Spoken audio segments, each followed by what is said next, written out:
प्रिय विश्वासीगण, आजिकार बाइबेल अध्ययन को स्वागत। मु भाबुअछि जे आपण माने आशीर्वादित और समृद्ध होयछंती, जेहेतु आम्भे माने एकाठी ईश्वरଙ୍କ वाक्यर अध्ययन रे यात्रा करूछु। अतीतरे आम्भे माने क्रूस उपरे जीसु ख्रीष्टଙ୍କର प्रथम वाक्य अध्ययन करिथिलु, जेउठारे से दिव्य क्षमा और दयार वाक्य कहिथिले, पिता एही माननकु क्षमा कर, कारण सेमाने कौन करुछंती ताहा सेमाने जानंती नहीं। अलौक अध्याय पद किपरि एक शक्तिशाली अनुभव अटे। आजी आम्भेमाने आगकु आम्भमाननको प्रभु जीसु ख्रीष्टଙ୍କର क्रूस उपरे द्वितीय वाक्यकु गति करूअछु, जहाँ आश्वासना, परित्राण और अनंतकालीन प्रतिज्ञार एक विवृत्ति अटे। जेहेतु जीसु दुई जन अपराधीଙ୍କ मध्यरे झुलुथिले, जणे ताहांकु उपहास करिथिला, अन्य जनक अनुताप करी विश्वासरे ताहांको आड़कु फेरिथिला। एही अनुतापी पापीकु जीसु अलौक 23 अध्याय 43 पदरे कुहाଯାଇଥିବା महान प्रतिज्ञा मध्यरु गोटिए देइथिले, आजी तुम्भे मो सहित स्वर्गरे रहिब। एही मुहूर्त सुसमाचारर हृदयकु काबू करिअछि। विश्वासर शक्ति, परित्राणर तत्कालिकता एवं ख्रीष्टଙ୍କଠାରେ अनंत जीवनर निश्चितता। एही अध्ययन आरंभ करिबा पूर्वरु आसंतु प्रार्थनारे प्रभुंकु खोजिबा, ताहांकर ज्ञान, प्रकाश और पवित्र आत्मांकर मार्गदर्शनकु आमंत्रण करी प्रार्थना कर। हे सार्वभौम और अनंत पिता, जहांक हातरे प्रत्येक आत्मार भाग्य अछि, आम्भेमाने कंपमान हृदय और कृतज्ञ आत्मा सहित तुम्भ सम्मुखकु आसुअछु। तुम्भर पुत्र क्रूसरु कहितिबा पवित्र वाक्यगुड़िक निकटकु आसी तुम्भ सत्यर आलोक खोजुअछु। जंत्रणार अंधकाररे, जातनार मध्यरे तुम्भर दया भांगीगला एवं जीसु जने मृत्युवरण करुथिबा पापीकु घोषणा कलाबेले अनुग्रह प्रकाश पाइला। आजी तुम्भे मो सहित स्वर्गरे रहिब। हे प्रभु, बुझिबा पाई आम्भमानंकर मनकु खोल, ग्रहण करिबा पाई आम्भमानंकर हृदयकु खोल ओ एही दिव्य घोषणार गभीरतारु रूपांतरित हेबा पाई आम्भमानंकर आत्माकु खोल। आसंतु परित्राणर घरब, विश्वासर जरूरीता ओ असीम प्रेमकु देखिबा, जहाँ अयोग्य लोकंकु अनंत जीवनरे स्वागत करे। तुम्भर पवित्र आत्मा एही अध्ययनकु आलोकित करंतु।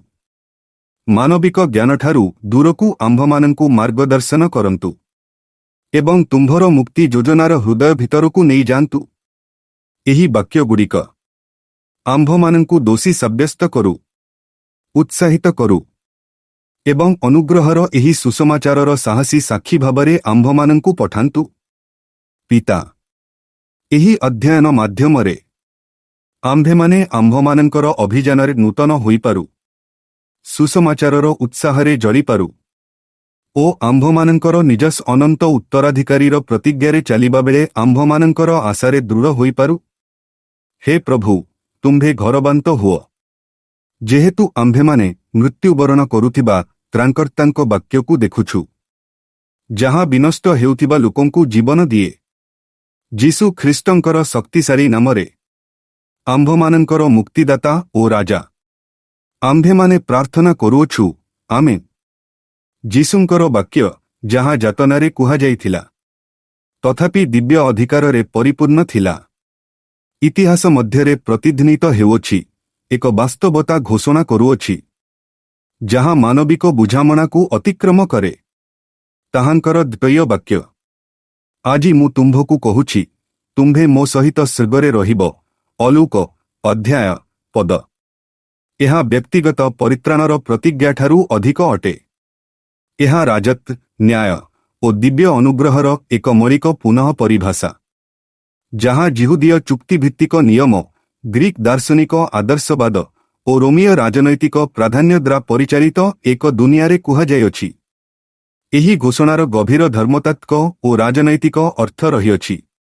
यह जिहुदीय एन्काटोलोजी, ग्रीक नैतिक दर्शन और रोमीय साम्राज्यवादी विचारधारा को चैलेंज करूअछि एवं प्रभु जीसु ख्रीष्टଙ୍କର महान आदेशकु अनुसरण करी सुसमाचार प्रचार ଚର୍ଚ୍ଚ ସ୍ଥାପନ ଓ ସାମାଜିକ ନିୟୋଜନରେ ଚର୍ଚ୍ଚର ମିଶନକୁ ଗଡ଼ୁଅଛି। ପ୍ରାଚୀନ ଇସ୍ରାଏଲର ଧାର୍ମିକ ରାଜନୈତିକ ପରିଚୟ ୟାଙ୍କ ସହିତ ଏହାର ଚୁକ୍ତିରେ ଗଭୀର ଭାବରେ ଜଡ଼ିତ ଥିଲା। ପ୍ରଭୁ ପରମେଶ୍ୱର, ତୋରା ଓ ଏକ ମସିହୀୟ ଉଦ୍ଧାରକର୍ତ୍ତାଙ୍କର ଆଶା, ଯିଏ ଇସ୍ରାଏଲର ଜାତୀୟ ସାର୍ବଭୌମତ୍ୱକୁ ପୁନଃ ସ୍ଥାପନ କରିବେ। ରୋମୀୟ ଶାସନ ଅଧୀନରେ ଯନ୍ତ୍ରଣା ଭୋଗୁଥିବା ଜିହୁଦୀୟ ଲୋକମାନେ ଏକ ମସିହାଙ୍କୁ ଅପେକ୍ଷା କରିଥିଲେ, ଯିଏ ସେମାନଙ୍କର ଅତ୍ୟାଚାରୀ ଲୋକମାନଙ୍କୁ ଉପହାସ କରିବେ ଓ ପୃଥିବୀରେ ଦିବ୍ୟ ନ୍ୟାୟ ପ୍ରତିଷ୍ଠା କରିବେ। ସେମାନଙ୍କର ପରିତ୍ରାଣର ଧାରଣା ଜାତୀୟ ପୁନରୁଦ୍ଧାର, ମନ୍ଦିର ଉପାସନା ଓ ବ୍ୟବସ୍ଥା ପ୍ରତି ଆଜ୍ଞାପାଳନ ସହିତ ଜଡ଼ିତ ଥିଲା। ବିଶ୍ୱାସ କରି ଯେ ଧାର୍ମିକତା ଚୁକ୍ତିଭିତ୍ତିକ ବିଶ୍ୱସ୍ତତା ମାଧ୍ୟମରେ ମଧ୍ୟସ୍ଥତା କରାଯାଇଥିଲା। କ୍ରୁଶ ଉପରେ ଚୋର ଅପରାଧୀ ଭାବରେ ଦଣ୍ଡିତ ହୋଇଥିଲା। ତାହାର ଧାର୍ମିକ ଶୁଦ୍ଧତା, ଆଇନଗତ ଧାର୍ମିକତା କିମ୍ବା ଚୁକ୍ତିଭିତ୍ତିକ ଅଧିକାର ଉପରେ କୌଣସି ଦାବି ନଥିଲା। ତଥାପି ତାହାର ମୃତ୍ୟୁ ମୁହୂର୍ତ୍ତରେ ସେ ଯୀଶୁଙ୍କୁ ରାଜା ଭାବରେ ଚିହ୍ନିଲା, କହିଲା, ହେ ଯୀଶୁ, ତୁମ୍ଭେ ତୁମ୍ଭର ରାଜ୍ୟରେ ଆସିଲାବେଳେ ମୋତେ ସ୍ମରଣ କର। ଆଲୋକ। ଏହି ନିବେଦନ ବିଳାପର ଗୀତଗୁଡ଼ିକୁ ପ୍ରତିଧ୍ୱନିତ କରେ, ଯେଉଁଠାରେ ଧାର୍ମିକମାନେ ପରମେଶ୍ୱରଙ୍କ ଦୟା ଓ ଉଦ୍ଧାର ପାଇଁ ଚିତ୍କାର କରନ୍ତି। ତଥାପି ଜିହୁଦୀୟମାନଙ୍କର ଆଶାଠାରୁ ଭିନ୍ନ ଯେ ଦିବ୍ୟ ଅନୁଗ୍ରହ ଇସ୍ରାଏଲର ବିଶ୍ୱସ୍ତମାନଙ୍କ ପାଇଁ ସଂରକ୍ଷିତ ଥିଲା। ଯୀଶୁ ମନ୍ଦିର ବଳିଦାନ, ଯାଜକୀୟ ମଧ୍ୟସ୍ଥତା କିମ୍ବା ତୋରା ପାଳନ ବ୍ୟତୀତ ଏକ ଦଣ୍ଡିତ ପାପୀକୁ ସ୍ୱର୍ଗ ବଢ଼େଇ ଦିଅନ୍ତି। ପ୍ରଥମ ଶତାବ୍ଦୀର ଜିହୁଦୀୟ ଧର୍ମର ଆଇନଗତ ଓ ଜାତୀୟବାଦୀ ଧାରଣାକୁ ଏହା ସମ୍ପୂର୍ଣ୍ଣ ଭାବରେ ବିନଷ୍ଟ କରିଦିଏ। ପ୍ରକାଶ କରେ ଯେ ପରିତ୍ରାଣ ଧାର୍ମିକ ଉତ୍ତରାଧିକାରୀ ଉପରେ ନୁହେଁ, କେବଳ ଖ୍ରୀଷ୍ଟଙ୍କଠାରେ ବିଶ୍ୱାସ ଉପରେ ଆଧାରିତ ଅଟେ। ଏହାର ମହତ୍କୁ ଅତିକ୍ରମ କରାଯାଇପାରିବ ନାହିଁ। ଜିହୁଦୀୟ ଧାର୍ମିକ ପ୍ରତିଷ୍ଠାନ ଧାର୍ମିକତାକୁ ଏପରି ଏକ ବିଷୟ ଭାବରେ ଦେଖୁଥିଲା, ଯାହା ବ୍ୟବସ୍ଥା, ବଳିଦାନ ପ୍ରଣାଳୀ ଓ ଜାତୀୟ ଚୁକ୍ତି ମାଧ୍ୟମରେ ପ୍ରାପ୍ତ ହୋଇଥାଏ। ତଥାପି କ୍ରୁଶ ଉପରେ ଯୀଶୁଙ୍କର ବାକ୍ୟ ପ୍ରକାଶ କରେ ଯେ ପରିତ୍ରାଣ ତତ୍କାଳିକ, ଆଜି ବ୍ୟକ୍ତିଗତ, ମୋ ସହିତ ଓ ଅତିକ୍ରମକାରୀ ସ୍ୱର୍ଗରେ ପାର୍ଥିବ ଅନୁଷ୍ଠାନ ଦ୍ୱାରା ବନ୍ଧା ହୋଇନାହିଁ। ଏହି ଧର୍ମ ସମ୍ବନ୍ଧୀୟ ସତ୍ୟ ଚର୍ଚ୍ଚର ସୁସମାଚାର ପ୍ରଚାରର ମିଶନ ପାଇଁ ମୌଳିକ ଅଟେ। ଦର୍ଶାଉଛି ଯେ ସୁସମାଚାର ଧାର୍ମିକ ସମ୍ଭ୍ରାନ୍ତଙ୍କ ପାଇଁ ସୀମିତ ହୋଇନାହିଁ, କିନ୍ତୁ ଅନୁତାପ କରୁଥିବା ଓ ବିଶ୍ୱାସ କରୁଥିବା ସମସ୍ତଙ୍କୁ ମୁକ୍ତ ଭାବରେ ଦିଆଯାଇଅଛି। ଯେପରି ଚୋର, କାର୍ଯ୍ୟ, ରୀତିନୀତି କିମ୍ବା ଯୋଗ୍ୟତା ବ୍ୟତୀତ ସ୍ୱର୍ଗରେ ସ୍ୱଗତ କରାଗଲା, ସେହିପରି ଚର୍ଚ୍ଚ କେବଳ ଅନୁଗ୍ରହ, କେବଳ ବିଶ୍ୱାସ ମାଧ୍ୟମରେ, କେବଳ ଖ୍ରୀଷ୍ଟଙ୍କଠାରେ ଘୋଷଣା କରିବା ଉଚିତ। ସମସ୍ତ ଲୋକଙ୍କୁ ସେମାନଙ୍କର ଅତୀତକୁ ଖାତିର ନ କରି ପରମେଶ୍ୱରଙ୍କ ରାଜ୍ୟକୁ ଡାକିବା ଉଚିତ। ଏହି ସତ୍ୟ ଆଧୁନିକ ସୁସମାଚାର ପ୍ରଚାର ପାଇଁ ଅତ୍ୟନ୍ତ ଗୁରୁତ୍ୱପୂର୍ଣ୍ଣ ଅଟେ, ଯେଉଁଠାରେ ଆଇନବାଦ, କାର୍ଯ୍ୟାଧାରିତ ଧାର୍ମିକତା ଓ ଧାର୍ମିକ ବହିଷ୍କାରବାଦ ଲୋକମାନଙ୍କୁ ମୁକ୍ତ ଭାବରେ ପରମେଶ୍ୱରଙ୍କ ଅନୁଗ୍ରହ ଗ୍ରହଣ କରିବାରେ ବାଧା ଦେଉଅଛି। ତେଣୁ ଚର୍ଚ୍ଚ ଯେକୌଣସି ଜାତୀୟ କିମ୍ବା ସାଂସ୍ଥାନିକ ପ୍ରତିବନ୍ଧକକୁ ପ୍ରତ୍ୟାଖ୍ୟାନ କରିବା ଉଚିତ, ଯାହା ସୁସମାଚାରର ପରିସରକୁ ସୀମିତ କରିବାକୁ ଚେଷ୍ଟା କରେ। ଯେପରି ଯୀଶୁ କ୍ରୁଶ ଉପରେ ଏହି ଗୋଟିଏ ବିବୃତ୍ତି ସହିତ ଜିହୁଦୀୟ ବହିଷ୍କାରବାଦର ପ୍ରତିବନ୍ଧକକୁ ଭାଙ୍ଗିଦେଲେ। ଇସ୍ରାଏଲ ପରେ ଯୀଶୁଙ୍କ ବାକ୍ୟଗୁଡ଼ିକ ପ୍ରାଚୀନ ଗ୍ରୀସର ନୈତିକ ଓ ଦାର୍ଶନିକ ବିଚାରଧାରାକୁ ସିଧାସଳଖ ଚ୍ୟାଲେଞ୍ଜ କରେ, ଯାହା ରୋମୀୟ ଜଗତକୁ ବହୁତ ପ୍ରଭାବିତ କରିଥିଲା। ଶାସ୍ତ୍ରୀୟ ଗ୍ରୀକ୍ ଦର୍ଶନ, ବିଶେଷ କରି ପ୍ଲାଟୋ, ଆରିଷ୍ଟୋଟଲ ଓ ଷ୍ଟୋଇକ୍ସର ପରମ୍ପରାରେ ଆତ୍ମାର ଭାଗ୍ୟକୁ ଗୁଣ, ଜ୍ଞାନ ଓ ନୈତିକ ଉତ୍କର୍ଷ ଉପରେ ନିର୍ଭରଶୀଳ ଭାବରେ ଦେଖୁଥିଲେ।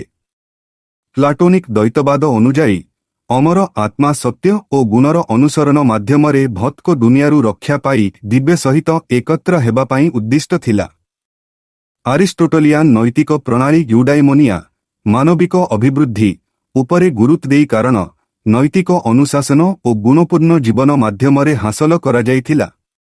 ଅନ୍ୟପଟେ ଷ୍ଟୋଇକ୍ ଦର୍ଶନ ଶିକ୍ଷା ଦେଇଥିଲା ଯେ ଆତ୍ମନିୟନ୍ତ୍ରଣ, ତର୍କ ଓ ଭାଗ୍ୟର ସ୍ୱୀକୃତି ମାଧ୍ୟମରେ ଆଭ୍ୟନ୍ତରୀଣ ଶାନ୍ତି ପ୍ରାପ୍ତ ହୋଇଥାଏ। ଏହି ଢାଞ୍ଚା ଭିତରେ ଏହି ଧାରଣା ଯେ ଜଣେ ଦଣ୍ଡିତ ଅପରାଧୀ ଯାହାଙ୍କର ସମସ୍ତ ଗୁଣ ଓ ଜ୍ଞାନର ଅଭାବ ରହିଅଛି କେବଳ ଅନୁଗ୍ରହ ଦ୍ୱାରା ଅନନ୍ତ ସ୍ୱର୍ଗ ପ୍ରାପ୍ତ କରିପାରିବେ ତାହା ଅଚିନ୍ତନୀୟ ଥିଲା। ଯୀଶୁଙ୍କ ବାକ୍ୟ ଗ୍ରୀକ୍ ଦର୍ଶନର ଅଭିଜାତବାଦକୁ ପ୍ରତ୍ୟାଖ୍ୟାନ କରେ, ଯେଉଁଠାରେ ପରିତ୍ରାଣ କିମ୍ବା ଆତ୍ମାର ସିଦ୍ଧତା କୁ ଶିକ୍ଷିତ ଓ ନୈତିକ ଭାବରେ ଉତ୍କୃଷ୍ଟ ଲୋକମାନଙ୍କର ବିଶେଷ ଅଧିକାର ଭାବରେ ଦେଖାଯାଉଥିଲା। ଏହା ବଦଳରେ ସେ ଘୋଷଣା କରନ୍ତି, ସ୍ୱର୍ଗକୁ ପ୍ରବେଶ ମାନବିକ ପ୍ରୟାସ, ବୁଦ୍ଧି କିମ୍ବା ନୈତିକ ଯୋଗ୍ୟତା ଉପରେ ଆଧାରିତ ନୁହେଁ, କେବଳ ପରମେଶ୍ୱରଙ୍କ ଦୟା ଉପରେ ଆଧାରିତ ଅଟେ। ଏହି ଧର୍ମତାତ୍ତ୍ୱିକ ସତ୍ୟ ଚର୍ଚ୍ଚର ବୌଦ୍ଧିକ, ଶିକ୍ଷାଗତ ଓ ଦାର୍ଶନିକ ମଣ୍ଡଳରେ ଜଡ଼ିତ ହେବା ପାଇଁ ଅତ୍ୟନ୍ତ ଗୁରୁତ୍ୱପୂର୍ଣ୍ଣ ଅଟେ। ଆଧୁନିକ ଦୁନିଆରେ ଅନେକେ ଏବେବି ଧର୍ମନିରପେକ୍ଷ ମାନବବାଦ, ଯୁକ୍ତିବାଦ ଓ ନୈତିକ ଆପେକ୍ଷିକତାକୁ ଆପଣାଉଛନ୍ତି। ବିଶ୍ୱାସ କରୁଛନ୍ତି ଯେ ଜ୍ଞାନ, ଆତ୍ମୋନ୍ନତି କିମ୍ବା ବ୍ୟକ୍ତିଗତ ଆଲୋକ ପ୍ରାପ୍ତି ପରିତ୍ରାଣ ଆଡ଼କୁ ନେଇଯାଏ। ତଥାପି ଚୋରକୁ ଯୀଶୁଙ୍କର ବାକ୍ୟ ମାନବିକ ଜ୍ଞାନର ବ୍ୟର୍ଥତାକୁ ଦର୍ଶାଏ ଓ ଘୋଷଣା କରେ, ପ୍ରକୃତ ଜୀବନ ଆତ୍ମସିଦ୍ଧତାରେ ନୁହେଁ, ବରଂ ଦିବ୍ୟ ଅନୁଗ୍ରହରେ ମିଳିଥାଏ। ଏହା ଦାବି କରେ, ଚର୍ଚ୍ଚ ସାହସର ସହିତ ବିଶ୍ୱବିଦ୍ୟାଳୟ, ଶିକ୍ଷାନୁଷ୍ଠାନ ଓ ଦାର୍ଶନିକ ଆଲୋଚନାରେ ଜଡ଼ିତ ହେବା ଉଚିତ। ମାନବିକ ଯୋଗ୍ୟତାର ଢାଞ୍ଚା ଭିତରେ ଯୁକ୍ତି କରିବାକୁ ନୁହେଁ, ବରଂ ଏକ ପରିତ୍ରାଣ ଘୋଷଣା କରିବାକୁ, ଯାହା ମୌଳିକ ଭାବରେ ଅଯୋଗ୍ୟ ଅଟେ ତଥାପି ମୁକ୍ତ ଭାବରେ ଦିଆଯାଇଥାଏ। ଯେପରି ଯୀଶୁ ଗ୍ରୀକ୍ ଚିନ୍ତାଧାରାର ବୌଦ୍ଧିକ ଅଭିଜାତବାଦକୁ ଭାଙ୍ଗିଦେଲେ, ସେହିପରି ଚର୍ଚ୍ଚ ଆଧୁନିକ ଧର୍ମନିରପେକ୍ଷ ବିଚାରଧାରାକୁ ଚ୍ୟାଲେଞ୍ଜ କରୁଥିବା ଏକ ଉପାୟରେ ସୁସମାଚାର ପ୍ରଚାର କରିବା ଉଚିତ। ଖ୍ରୀଷ୍ଟ କ୍ରୁଶବିଦ୍ଧଙ୍କ ଜ୍ଞାନ ପ୍ରଦାନ କରିବା ଉଚିତ, ପରମେଶ୍ୱରଙ୍କର ଜ୍ଞାନ, ଯାହା ଲୋକମାନଙ୍କର ଜ୍ଞାନକୁ ବ୍ୟର୍ଥ କରେ। ପ୍ରଥମ କରିନ୍ଥିୟ ଅଧ୍ୟାୟ 10 ରୋମୀୟ ରାଜନୈତିକ ପ୍ରସଙ୍ଗ ଏହି କଥାକୁ ଆଉ ଏକ ଦିଗ ଯୋଗ କରେ। ରୋମୀୟ ସାମ୍ରାଜ୍ୟ ପଦାନୁକ୍ରମ, ନାଗରିକଟ ଓ ସିଜରଙ୍କ ପ୍ରତି ଆନୁଗତ୍ୟ ଉପରେ ନିର୍ମିତ ହୋଇଥିଲା, ଯେଉଁଥିରେ ସାମ୍ରାଜ୍ୟ ଆଦେଶ ପ୍ରତି ବିଶ୍ୱସ୍ତତା ଦ୍ୱାରା ପରିତ୍ରାଣ କିମ୍ବା ସୁରକ୍ଷାକୁ ପରିଭାଷିତ କରାଯାଇଥିଲା। ରୋମୀୟ ସମ୍ରାଟମାନଙ୍କୁ ଦିବ୍ୟ ବ୍ୟକ୍ତି ଭାବରେ ପୂଜା କରାଯାଉଥିଲା, ଯେଉଁମାନେ ସାମରିକ ବିଜୟ ଓ ରାଜନୈତିକ ସ୍ଥିରତା ମାଧ୍ୟମରେ ଶାନ୍ତି, ପାକ୍ସ ରୋମାନା ଓ ପରିତ୍ରାଣ ପ୍ରଦାନ କରୁଥିଲେ। ରୋମୀୟ ଜଗତରେ କାହା ସହିତ ରହିବାର ଅର୍ଥ ହେଉଛି ପୃଷ୍ଠପୋଷକତା, ବିଶେଷ ଅଧିକାର ଓ ଆଇନଗତ ସ୍ଥିତି, ଯାହା କେବଳ ସାମ୍ରାଜ୍ୟ ପ୍ରତି ଆନୁଗତ୍ୟ ପ୍ରଦର୍ଶନ କରୁଥିବା ଲୋକମାନଙ୍କୁ ଦିଆଯାଉଥିଲା। ତଥାପି ଯୀଶୁ ଜିହୁଦୀମାନଙ୍କର ରାଜା ଭାବରେ ଉଲଗ୍ନ, କ୍ରୁଶବିଦ୍ଧ ଓ ଉପହାସିତ ଏକ ଦଣ୍ଡିତ ଚୋରକୁ ସ୍ୱର୍ଗରେ ପ୍ରକୃତ ରାଜତ୍ୱ, ପ୍ରକୃତ ପରିତ୍ରାଣ ଓ ପ୍ରକୃତ ନାଗରିକତ୍ୱ ପ୍ରଦାନ କରନ୍ତି, ଯାହାଙ୍କର ରୋମୀୟ ଆଇନ ଅନୁଯାୟୀ କୌଣସି ସ୍ଥିତି ନଥିଲା। ଏହି ପରିପ୍ରେକ୍ଷୀରେ ଯୀଶୁ କ୍ରୁଶ ଉପରେ ଅନୁତାପ କରୁଥିବା ଚୋରକୁ ଯେଉଁ ଘୋଷଣା କରିଥିଲେ, ମୁଁ ତୁମକୁ ସତ୍ୟ କହୁଛି, ଆଜି ତୁମେ ମୋ ସହିତ ସ୍ୱର୍ଗରେ ରହିବ, ତାହା ଗୋଟିଏ ସର୍ବଶ୍ରେଷ୍ଠ ଧର୍ମତାତ୍ତ୍ୱିକ ତଥା ରାଜନୈତିକ ବିପ୍ଳବକାରୀ ବାକ୍ୟ, ଯାହା ସୁସମାଚାରର ବର୍ଣ୍ଣନାରେ ଲିପିବଦ୍ଧ ହୋଇଛି। ଏହି ଗୋଟିଏ ବାକ୍ୟରେ ସେ ମୁକ୍ତି, ରାଜତ୍ୱ, ଦିବ୍ୟ ନ୍ୟାୟ ଏବଂ ଭବିଷ୍ୟତବାଣୀକୁ ପୁନଃ ସଂଜ୍ଞା ଦେଇଛନ୍ତି, ଯାହା ତାଙ୍କ ସମୟର ପାରମ୍ପରିକ ଜିହୁଦୀ, ଗ୍ରୀକ୍ ଏବଂ ରୋମୀୟ ବୈଚାରିକ ଢାଞ୍ଚାକୁ ସମ୍ପୂର୍ଣ୍ଣ ଭାବେ ଓଲଟପାଲଟ କରିଦେଇଛି। ଏହି କଥନଟି କେବଳ ବ୍ୟକ୍ତିଗତ ମୁକ୍ତିର ଏକ ଆଶ୍ୱାସନା ନୁହେଁ, ବରଂ ଏକ ନୂତନ ମୌଳିକ ରାଜ୍ୟର ଘୋଷଣା, ଯାହା ଜିହୁଦୀ ଧାର୍ମିକ ବ୍ୟବସ୍ଥାର ଆଇନବାଦ, ଗ୍ରୀକ୍ ଚିନ୍ତାଧାରାର ଦାର୍ଶନିକ ଅଭିଜାତ୍ୟ ଏବଂ ରୋମର ସାମ୍ରାଜ୍ୟବାଦୀ ଶକ୍ତି ସଂରଚନାକୁ ସିଧାସଳଖ ଚ୍ୟାଲେଞ୍ଜ କରେ। ପ୍ରାଚୀନ ଇସ୍ରାଏଲୀୟ ଏବଂ ଜିହୁଦୀ ଧର୍ମତତ୍ତ୍ୱଗୁଡ଼ିକର ପରିପ୍ରେକ୍ଷୀରେ ସ୍ୱର୍ଗର ଧାରଣା ଆବ୍ରାହାମଙ୍କ ନିୟମ, ମୋଶାଙ୍କ ନିୟମ ଏବଂ ମସିହା ଯୁଗର ଭବିଷ୍ୟବାଣୀ ସହିତ ଗଭୀର ଭାବରେ ଜଡ଼ିତ ଥିଲା। ଜିହୁଦୀ ଭବିଷ୍ୟତବାଣୀରେ ସ୍ୱର୍ଗକୁ ପୁନଃସ୍ଥାପିତ ଏଦେନ ଉଦ୍ୟାନ, ଧାର୍ମିକମାନଙ୍କର ମୃତ୍ୟୁପର ଜୀବନ କିମ୍ବା ସମୟର ଶେଷରେ ଈଶ୍ୱରଙ୍କ ରାଜ୍ୟ ଆଗମନ ସହିତ ଯୋଡ଼ା ଯାଇଥିଲା। ସ୍ୱର୍ଗରେ ପ୍ରବେଶ କରିବାର ଜିହୁଦୀ ଆଶା ଏକ ତତ୍କାଳ ବ୍ୟକ୍ତିବାଦୀ ଅନୁଭୂତି ନଥିଲା, ବରଂ ଜାତୀୟ ପୁନରୁଦ୍ଧାର, ଦିବ୍ୟ ନ୍ୟାୟ ଏବଂ ତୋରା ପୂରଣ ଉପରେ ନିର୍ଭରଶୀଳ ଏକ ସାମୂହିକ ବାସ୍ତବତା ଥିଲା। ତଥାପି ଯୀଶୁ ମନ୍ଦିର ବ୍ୟବସ୍ଥା ବାହାରେ, ଧାର୍ମିକ ପ୍ରତିଷ୍ଠାନ ବାହାରେ ଏବଂ କ୍ରୁଶବିଦ୍ଧର ସବୁଠାରୁ ଅପମାନଜନକ ଅବସ୍ଥାରେ ଜଣେ ଦୋଷୀ ସାବ୍ୟସ୍ତ ଅପରାଧୀକୁ ତତ୍କ୍ଷଣାତ୍ ମୁକ୍ତି ପ୍ରଦାନ କରନ୍ତି। ଏହା ଧାର୍ମିକ ସମ୍ଭ୍ରାନ୍ତମାନଙ୍କ ପାଇଁ, ବିଶେଷ କରି ହାରୁସି ଏବଂ ସାଦୁକୀମାନଙ୍କ ପାଇଁ ଏକ ସିଧାସଳଖ ଆହ୍ୱାନ ଥିଲା, ଯେଉଁମାନେ ଶିକ୍ଷା ଦେଇଥିଲେ କଠୋର ଭାବରେ ନିୟମ ପାଳନ, ବଳିଦାନ ରୀତିନୀତି, ମନ୍ଦିର କେନ୍ଦ୍ରୀଭୂତ ଉପାସନା, ଏହି ସବୁ ମାଧ୍ୟମରେ ଧାର୍ମିକତା ପ୍ରାପ୍ତ ହୁଏ। ଚୋର ପାଖରେ ଅନୁତାପ କରିବାକୁ ସମୟ ନଥିଲା, ଅର୍ପଣ କରିବାକୁ କୌଣସି ବଳିଦାନ ନଥିଲା, ଅଧ୍ୟୟନ କରିବାକୁ କୌଣସି ତୋରା ନଥିଲା, ଉପସ୍ଥାପନ କରିବାକୁ କୌଣସି ଭଲ କାର୍ଯ୍ୟ ନଥିଲା। ତଥାପି ଯୀଶୁ ତାଙ୍କଠାରେ ବିଶ୍ୱାସ କରିବା ମାତ୍ରେ ତାଙ୍କୁ ସ୍ୱର୍ଗକୁ ପ୍ରବେଶ କରିବାକୁ ଦିଅନ୍ତି। ଏହି ମୁହୂର୍ତ୍ତଟି ଏହି ଧାରଣାକୁ ନଷ୍ଟ କରିଦିଏ ଯେ ମୁକ୍ତି ଯିହୁଦୀ ଆଇନବାଦ ଉପରେ ଆଧାରିତ। ଏହା ଉପରେ ଗୁରୁତ୍ୱ ଦିଆଯାଏ ଯେ ମସିହାଙ୍କ ରାଜ୍ୟ କେବଳ ଖ୍ରୀଷ୍ଟଙ୍କଠାରେ ବିଶ୍ୱାସ ମାଧ୍ୟମରେ ଆରମ୍ଭ ହୁଏ, ମନ୍ଦିର ରୀତିନୀତି କିମ୍ବା ଜାତିଗତ ଆତିହ୍ୟ ମାଧ୍ୟମରେ ନୁହେଁ। ଅଧିକନ୍ତୁ ସେହି ସମୟରେ ଯିହୁଦୀ ରାଜନୈତିକ ବିଚାରଧାରା ମସିହା ଜାତୀୟତାବାଦ ଉପରେ କେନ୍ଦ୍ରିତ ଥିଲା। ଏହି ବିଶ୍ୱାସ ଯେ ମସିହା ଇସ୍ରାଏଲର ରାଜନୈତିକ ସାର୍ବଭୌମତ୍ୱକୁ ପୁନଃସ୍ଥାପିତ କରିବେ, ମୂର୍ତ୍ତିପୂଜକ ଅତ୍ୟାଚାରୀମାନଙ୍କୁ ପରାସ୍ତ କରିବେ ଏବଂ ଦେଶ ଉପରେ ଦିବ୍ୟ ଶାସନ ପ୍ରତିଷ୍ଠା କରିବେ। ଅନେକେ ଏକ ଦାଉଦଙ୍କ ପରି ଯୁଦ୍ଧରାଜାଙ୍କୁ ଅପେକ୍ଷା କରିଥିଲେ, ଯିଏକି ରୋମ ବିରୁଦ୍ଧରେ ବିଦ୍ରୋହର ନେତୃତ୍ୱ ନେବେ ଏବଂ ଯିହୁଦୀ ସ୍ୱାଧୀନତାକୁ ପୁନଃ ପ୍ରତିଷ୍ଠା କରିବେ। ତେଣୁ ଯୀଶୁଙ୍କ କ୍ରୁଶବିଦ୍ଧ ପ୍ରମାଣ କଲା ପରି ମନେ ହେଉଥିଲା ସେ ଜଣେ ମିଥ୍ୟା ମସିହା ଥିଲେ, କାରଣ ଯେଉଁ ଶକ୍ତିକୁ ସେ ଓଲଟାଇବାକୁ ଯାଉଥିଲେ ସେହି ଶକ୍ତି ଦ୍ୱାରା ତାଙ୍କୁ ମୃତ୍ୟୁଦଣ୍ଡ ଦିଆଯାଉଥିଲା। ତଥାପି ପରାଜୟର ଏହି ମୁହୂର୍ତ୍ତରେ ସେ ତାଙ୍କର ପ୍ରକୃତ ରାଜତ୍ୱ ଘୋଷଣା କରନ୍ତି, ବିଜୟ ମାଧ୍ୟମରେ ନୁହେଁ, ଦୟା ମାଧ୍ୟମରେ, ବଳ ମାଧ୍ୟମରେ ନୁହେଁ, ବିଶ୍ୱାସ ମାଧ୍ୟମରେ। ଏହି ରାଜତ୍ୱକୁ ଚିହ୍ନିବା ଏବଂ ତାଙ୍କର ପ୍ରତିଜ୍ଞା ଗ୍ରହଣ କରିବାରେ ଯେ ପ୍ରଥମ ବ୍ୟକ୍ତି ଜଣେ ଯିହୁଦୀ ପୁରୋହିତ, ଲେଖକ କିମ୍ବା ଉଗ୍ରବାଦୀ ନଥିଲେ, ବରଂ ଜଣେ ମରୁଥିବା ଅପରାଧୀ ଥିଲେ, ଯାହାଙ୍କୁ ଯିହୁଦୀ ରାଜନୈତିକ ଆଶାଗୁଡ଼ିକରୁ ସମ୍ପୂର୍ଣ୍ଣ ଭାବେ ବାଦ୍ ଦିଆଯାଇଥିଲା। ତାହା ଆଶାଗୁଡ଼ିକର ଏକ ଆଶ୍ଚର୍ଯ୍ୟଜନକ ଓଲଟପାଲଟ। ଚୋର ଜାତୀୟ ମୁକ୍ତି ପାଇଁ ପଚାରେ ନାହିଁ, ସେ ଯୀଶୁଙ୍କୁ ରୋମକୁ ଓଲଟାଇବାକୁ କହେ ନାହିଁ, ସେ କେବଳ ତାଙ୍କ ରାଜ୍ୟରେ ସ୍ମରଣ କରିବାକୁ କହେ, ତାଙ୍କୁ ପ୍ରକୃତ ଅନନ୍ତ ରାଜା ଭାବରେ ସ୍ୱୀକାର କରେ। ଏହି ମୁହୂର୍ତ୍ତ ପ୍ରକାଶ କରେ ଯୀଶୁଙ୍କ ରାଜ୍ୟ ଏହି ଜଗତର ରାଜନୈତିକ ବ୍ୟବସ୍ଥା ନୁହେଁ, କିମ୍ବା ଏହା ମାନବ ଶକ୍ତି କିମ୍ବା ସାମରିକ ଶକ୍ତି ମାଧ୍ୟମରେ କାର୍ଯ୍ୟ କରେ ନାହିଁ, ବରଂ ଦିବ୍ୟ ଅନୁଗ୍ରହ ଏବଂ ସାର୍ବଭୌମ ଦୟା ମାଧ୍ୟମରେ କରେ। ଯେତେବେଳେ ରୋମୀୟ ଜାତିଗତ ରାଜନୈତିକ ବିଚାରଧାରାର ଦୃଷ୍ଟିକୋଣରୁ ପରୀକ୍ଷା କରାଯାଏ, ଯୀଶୁଙ୍କ ଦ୍ୱୈତ କଥନ ଆହୁରି ଅଧିକ ବିପ୍ଳବାତ୍ମକ ହୋଇଯାଏ। ରୋମର ସାମ୍ରାଜ୍ୟବାଦୀ ବ୍ୟବସ୍ଥା ପଦାନୁକ୍ରମ, ନିୟମ ଏବଂ ଶକ୍ତିର ଧାରଣା ଉପରେ ନିର୍ମିତ ଥିଲା, ଯେଉଁଠାରେ ଜଣେ ବ୍ୟକ୍ତିର ମୂଲ୍ୟ, ନାଗରିକତା, ସ୍ଥିତି, ସାମ୍ରାଜ୍ୟ ପ୍ରତି ବିଶ୍ୱସ୍ତତା ଦ୍ୱାରା ସ୍ଥିର ହୁଏ। ପାକ୍ସ ରୋମାନା, ରୋମୀୟ ଶାନ୍ତି, ସିଜରଙ୍କ ଅସନ୍ଦିଗ୍ଧ କର୍ତ୍ତୃତ୍ୱ ମାଧ୍ୟମରେ ବଜାୟ ରଖାଯାଇଥିଲା, ଯିଏ ଦେବତାମାନଙ୍କର ପୁତ୍ର ଓ ଜଗତର ରକ୍ଷାକର୍ତ୍ତା ଭାବରେ ପୂଜିତ।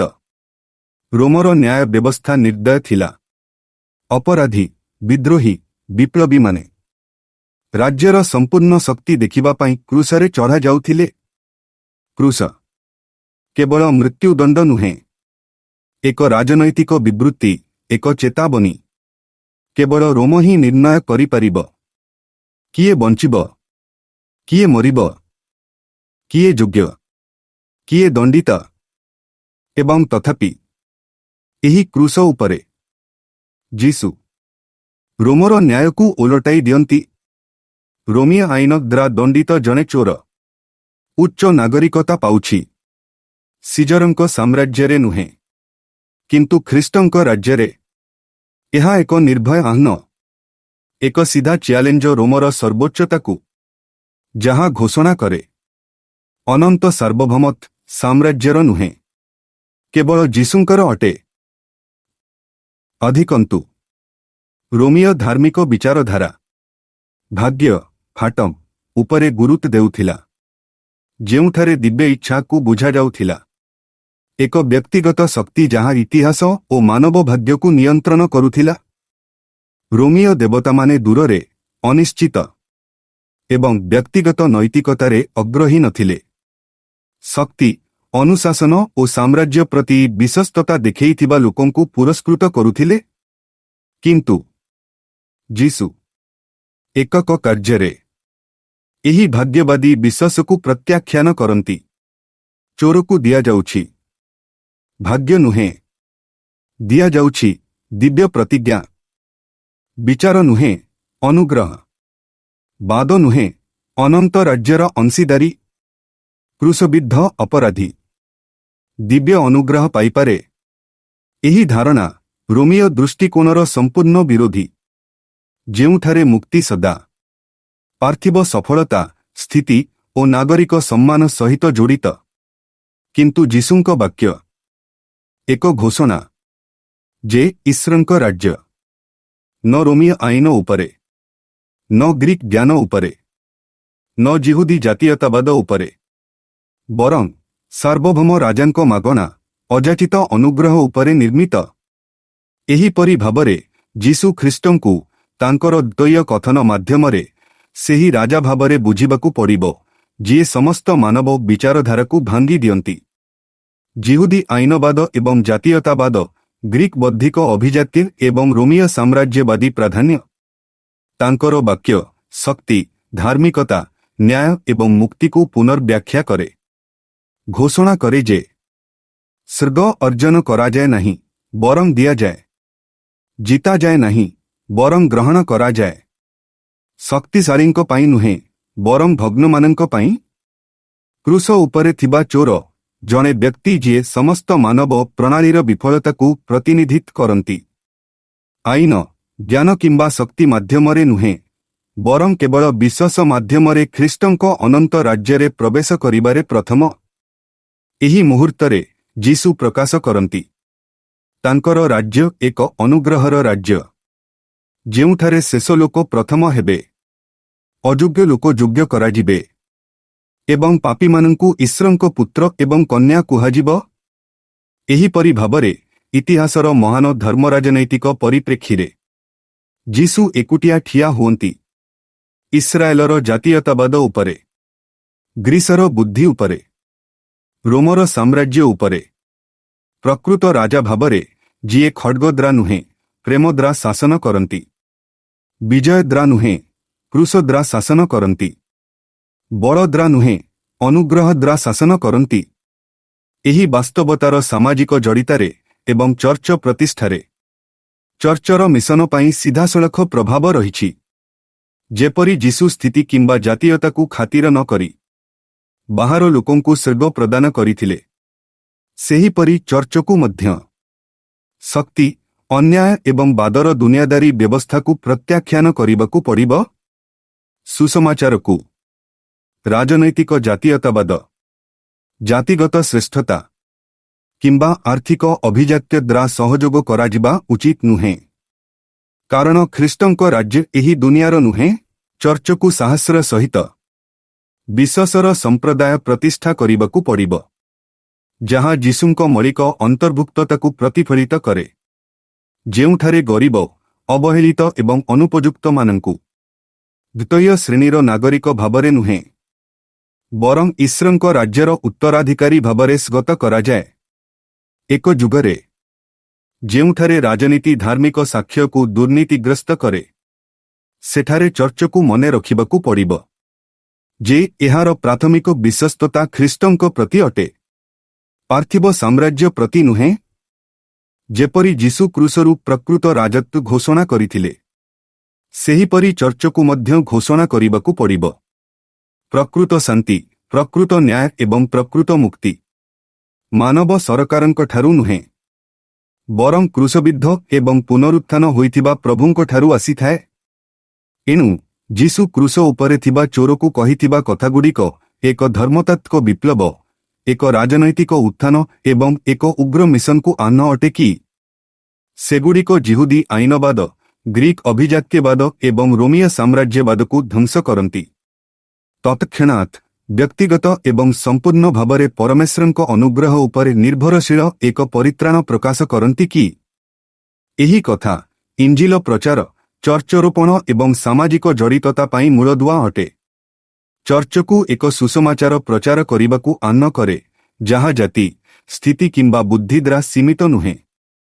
କିନ୍ତୁ ଯେଉଁମାନେ ଖ୍ରୀଷ୍ଟଙ୍କୁ ବିଶ୍ୱାସ କରନ୍ତି, ସେମାନଙ୍କୁ ମାଗଣାରେ ଦିଆଯାଏ କି? ଚୋରର ପାରଦୀପରେ ପ୍ରବେଶ କେବଳ ବ୍ୟକ୍ତିଗତ ମୁକ୍ତିର କାହାଣୀ ନୁହେଁ। ଏହା ଏକ ଘୋଷଣା ଯେ ପରମେଶ୍ୱରଙ୍କ ରାଜ୍ୟ ଇତିହାସରେ ପ୍ରବେଶ କରୁଛି, ଦୁନିଆର ଶକ୍ତିକୁ ଭାଙ୍ଗୁଛି ଏବଂ ଯେଉଁମାନେ ଯୀଶୁଙ୍କ ନାମ ଉପରେ ଡାକନ୍ତି ସେମାନଙ୍କୁ ଅନନ୍ତ ଜୀବନ ପ୍ରଦାନ କରୁଛି କି? ଏହା ହେଉଛି ବାର୍ତ୍ତା ଯାହା ଚର୍ଚ୍ଚ ପ୍ରଚାର କରିବା ଉଚିତ, ଯେଉଁ ମିଶନକୁ ଏହା ସାକାର କରିବା ଉଚିତ ଏବଂ ଯେଉଁ ଆଶା ଏହା ପ୍ରକୃତ ପରିତ୍ରାଣ ପାଇଁ ବ୍ୟାକୁଳ ହେଉଥିବା ଦୁନିଆକୁ ଦେବା ଉଚିତ। ପ୍ରିୟ ଭାଇ ଓ ଭଉଣୀମାନେ, ଆମେ ଯୀଶୁଙ୍କ ଦ୍ୱୟ ବାକ୍ୟର ମହାନ ଓଜନ ସାମ୍ନାରେ ଠିଆ ହୋଇଥିବା ବେଳେ ମୁଁ ତୁମକୁ ସତ୍ୟ କହୁଛି, ଆଜି ତୁମେ ମୋ ସହିତ ପାରଦୀପରେ ରହିବ।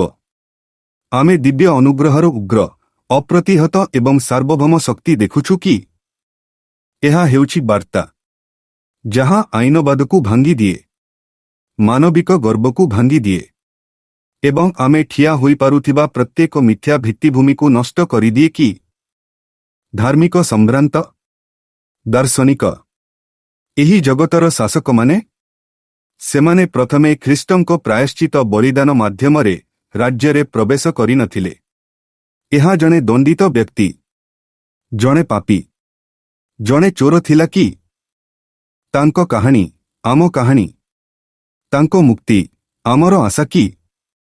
ଯଦି ଯୀଶୁ କ୍ରୁଶକୁ ପାରଦୀପର ପ୍ରବେଶ ପଥରେ ପରିଣତ କରିପାରିବେ, ତେବେ ସେ ଆଜି ତାଙ୍କ ନାମ ଉପରେ ଡାକୁଥିବା ଭଙ୍ଗା, ନିରାଶ, ଅଯୋଗ୍ୟ ଆତ୍ମା ସହିତ କ'ଣ କରିପାରିବେ?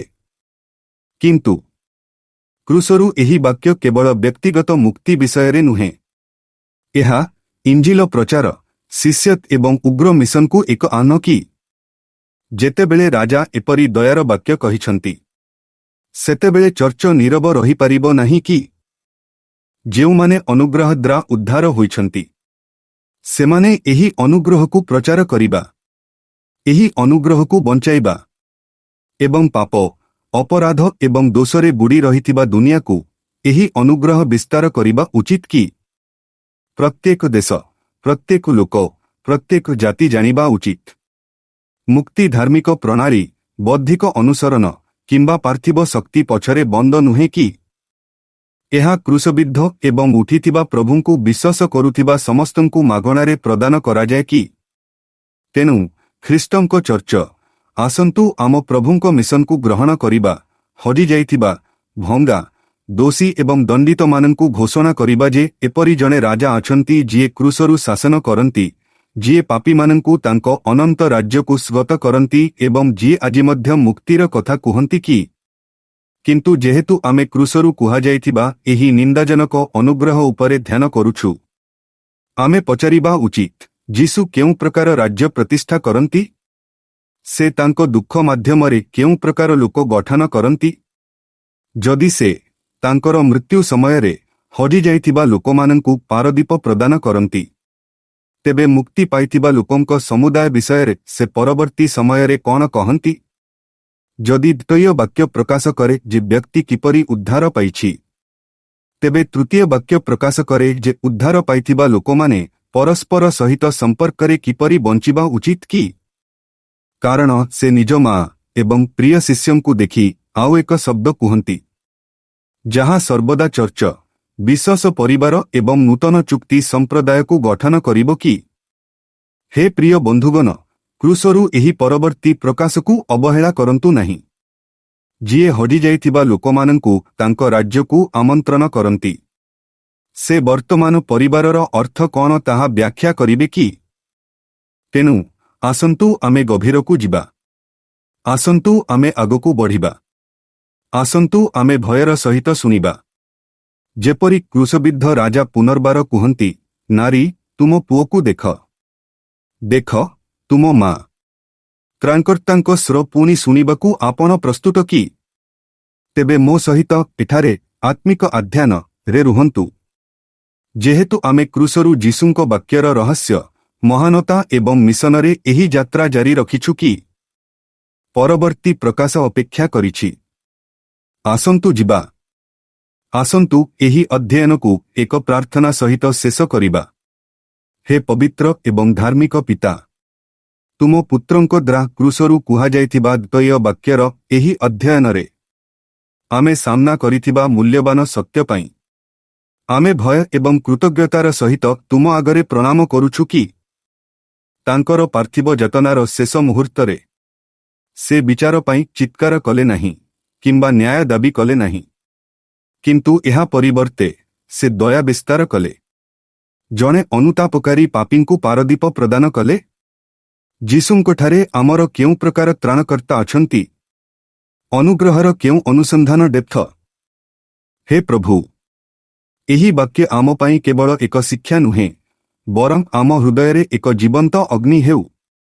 ଏହା ତୁମ ପାଇଁ ଏକ ଗଭୀର ପ୍ରେମ, ହଜିଯାଇଥିବା ଲୋକଙ୍କର ଅଧିକ ଜରୁରୀ ଅନୁସରଣ ଏବଂ ଖ୍ରୀଷ୍ଟଙ୍କୁ ବିଶ୍ୱାସ କରୁଥିବା ସମସ୍ତଙ୍କୁ ଅପେକ୍ଷା କରିଥିବା ପାରଦୀପର ପ୍ରତିଜ୍ଞା ଉପରେ ଏକ ଅଟଳ ବିଶ୍ୱାସରେ ଆମକୁ ଆଲୋଡ଼ିତ କରୁ। ଯେପରି ଯୀଶୁ ଫାଶୀ ଦିଆଯାଉଥିବା ସ୍ଥାନକୁ ଅନନ୍ତ ଜୀବନର ପ୍ରବେଶ ପଥରେ ପରିଣତ କଲେ, ସେହିପରି ତୁମର ମୁକ୍ତି ଶକ୍ତିର ଉପକରଣରେ ଆମ ହୃଦୟ, ଆମର ସେବା ଏବଂ ଆମର ଦୈନନ୍ଦିନ ଜୀବନକୁ ରୂପାନ୍ତରିତ କର। ହେ ପିତା, ଆମକୁ ଏହି ଅଧ୍ୟୟନରୁ ସାହସୀ ସାକ୍ଷୀ ଭାବରେ ପଠାଅ।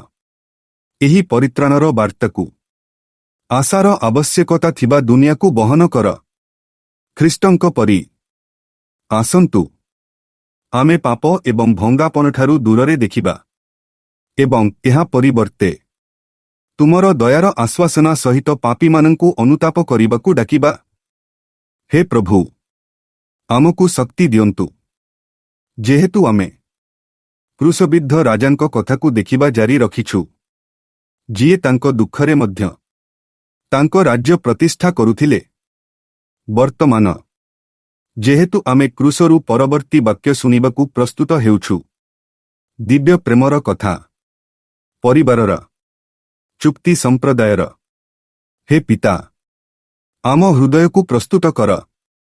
ଆମେ ତୁମର ପ୍ରକାଶର ପୂର୍ଣ୍ଣତା ପାଇପାରିବା ଏବଂ ଆମର ମୃତ୍ୟୁବରଣ କରୁଥିବା କିନ୍ତୁ ବିଜୟୀ ତ୍ରାଣକର୍ତ୍ତାଙ୍କ ବାକ୍ୟ ଦ୍ୱାରା ଚିରଦିନ ପାଇଁ ପରିବର୍ତ୍ତିତ ହୋଇପାରିବା। ଯୀଶୁ ଖ୍ରୀଷ୍ଟଙ୍କ ପବିତ୍ର ଏବଂ ଉଚ୍ଚ ନାମରେ ଆମେ ପ୍ରାର୍ଥନା କରୁଛୁ। ଆମେନ୍।